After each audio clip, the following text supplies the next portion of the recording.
talking about the Jane Doe suing Jay-Z's new interview. But before we begin, I just wanted to let my patrons know. I just dropped a Patreon exclusive on the Satanist industry handler Marina Abramovich. If you're one of my members, you won't want to miss this one. Make sure you check it out after this video. The link would be in the comments and in the description. Thank you all. Now, let's get right into it.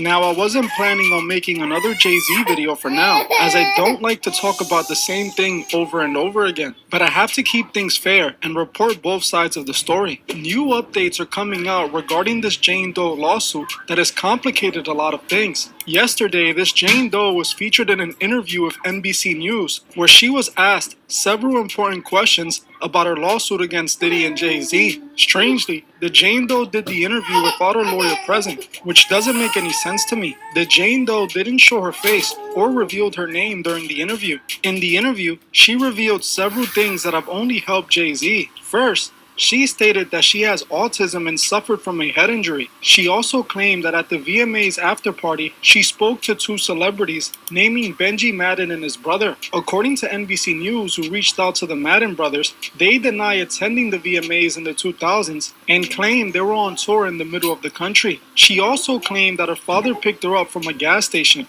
NBC claims the drive for the father to pick up his daughter would have been 5 hours. She stated her father picked her up and didn't ask her any questions about what happened. He just drove her home in silence.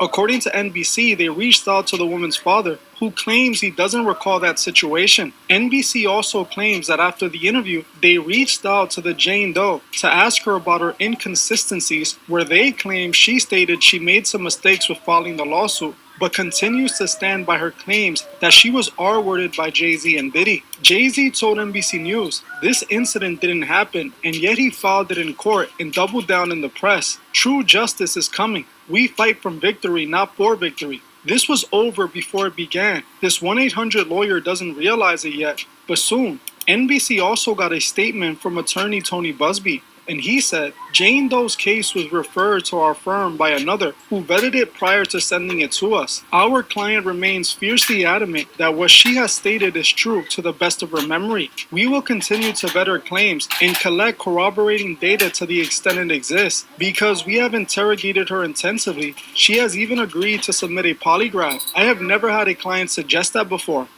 You should always advocate for yourself and be a voice for yourself. You should never let what somebody else did ruin or run your life.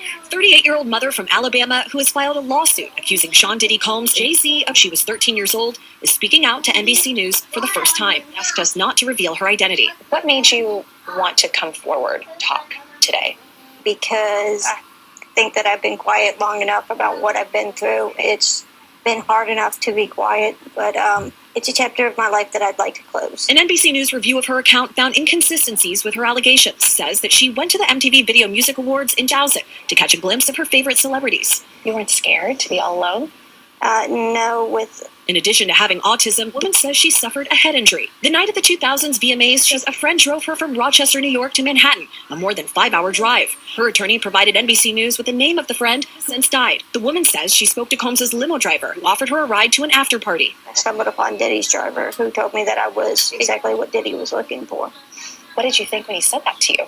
I thought it meant that I was just pretty. She went to a White House, she says. She spoke to musicians Benji Madden and his brother. I'm talking to Benji Madden about his In a tattoos. statement to NBC News, a representative of the Maddens confirmed that they did not attend the 2000 VMAs and that they were on tour in the Midwest at the time. At the after party, she says she had a drink that made her feel woozy. At that point, I was fighting, trying to get away from him, and he put his hand over my mouth and told me to stop it, cut the Says she ran to a gas station where she met her father, who picked her up and drove her home. He could not verify the claims. Quote, I felt like I would remember that, and I don't. I have a lot going on, but I mean, that's something that would definitely stick in my mind, he said. When we asked the woman about the contradictions in a phone interview on Friday, she said that she stands by her statements.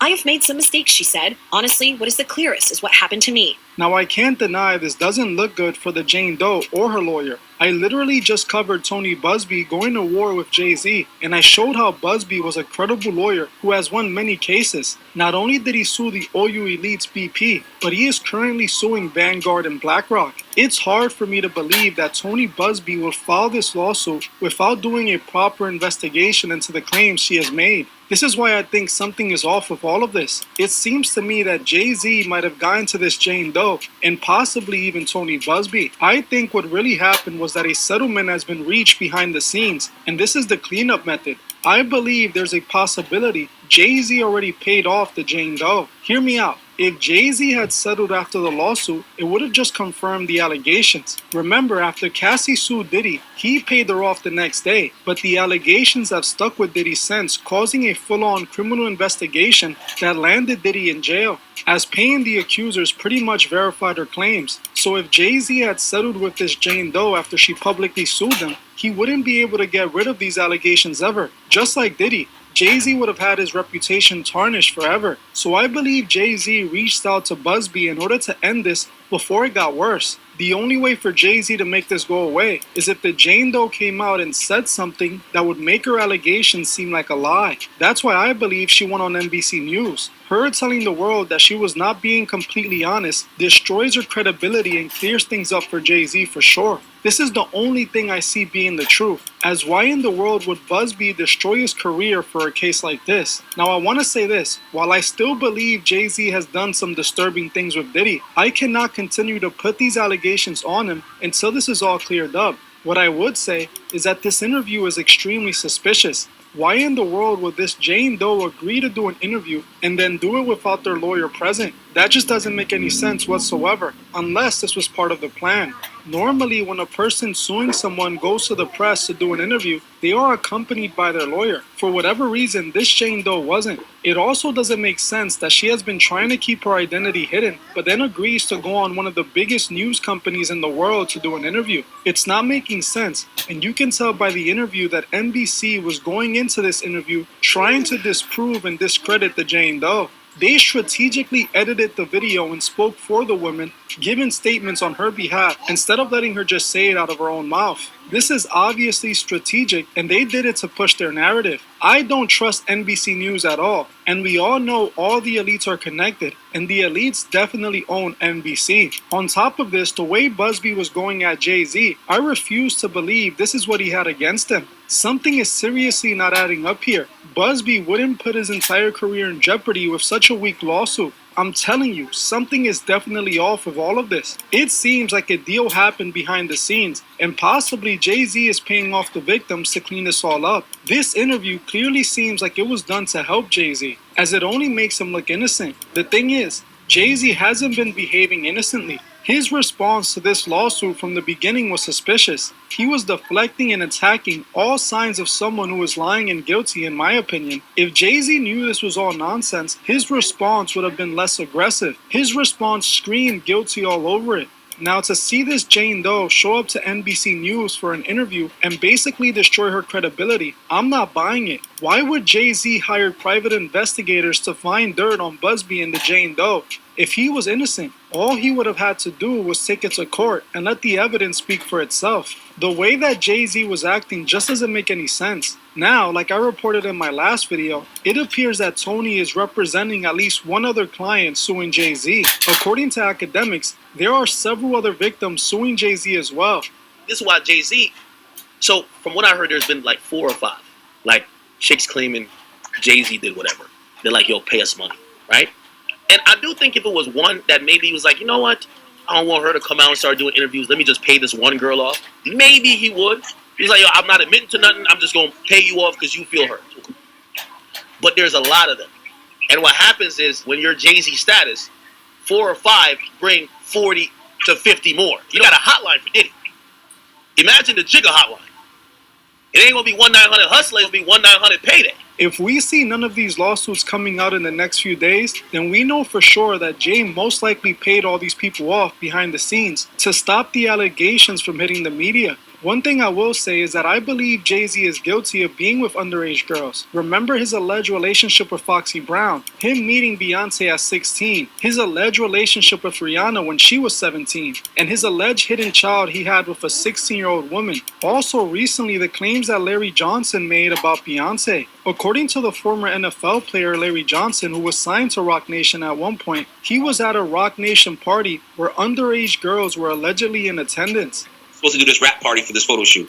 We rented this house and we were watching LeBron play. And after the game, it had to be like 10 or 11 o'clock. So we getting ready to party. Mind you, it's all adults. There was a 13-year-old or a 14-year-old teenage Latin girl that was there. I think she had to leave because she had school and she had to do homework. But she brought her mother with her. So it was no funny business going on. I can respect that. So when 11 o'clock hit, we turned on the music, we started drinking, and then out of nowhere came these young children. I don't know where they came from. For a rap party at 11 o'clock at night, drinking, loud music, and us dancing wild. Like, I don't know where these kids came from. And then I happened to sit down because I was dancing with one of the assistants. And I sat next to this child, and the child sat next to Beyonce. So I hear B say something about, doesn't this look sexy? Or isn't this sexy? And in my mind, and mind you, I'm not awakened as I'm awakened now. So in my mind, I'm like, what did she just say? And then I didn't pay no attention to it. And then, obviously the liquor took hold of me and I had to leave. So I said bye to everybody and left. But those kids remained. I don't know if those kids were from the photo shoot themselves, but the fact that these kids came around adults during drinking hours or partying hours was already alarming to me. So when I hear something like this happens, I can't really discount it and say, oh, he could never do this, because I'm hearing stories. I've seen it with my own eyes and I've been in situations.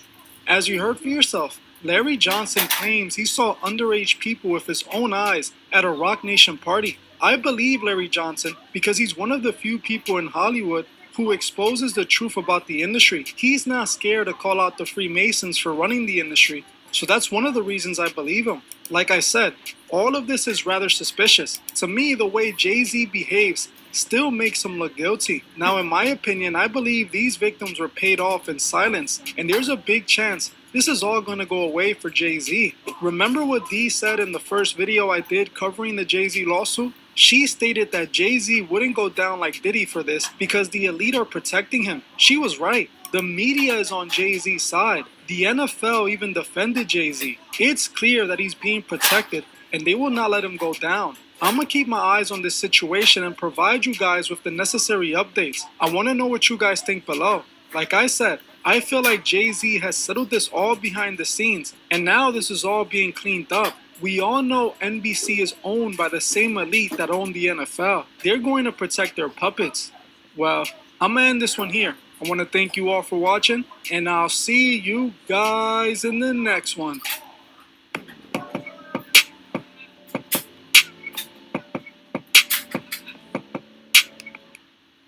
Yeah, Bro, da hörst du, es ist alles abgekartet, alles Lügen. Wir haben die ganze Zeit darauf gewartet, bis Jay-Z jetzt endlich auch seine Scheiße abbekommt. Wie es aussieht, wird man ihn aber wahrscheinlich von der Dings lassen. Ich habe mir von jemandem sagen lassen, der sehr schlau ist und im Music-Business sich auskennt, aka Jaguar Wright. Jay-Z hat die richtigen Leute nicht ans Bein gepisst. Ja? Puffy hat seine Klagen da laufen gehabt gegen die Firma, die da auch den Alkohol da mit der Surat, glaube ich, oder so. Und wollte sich gegen die Higher-Ups anlegen und hat gedacht, ich bin Billionär, ich kann mich gegen andere Billionäre, Freimaurer. Da hast du Strich ohne Rechnung gemacht. Die haben ihn ganz schnell spüren lassen, wie schnell er geht, wie sie ihn auseinandernehmen.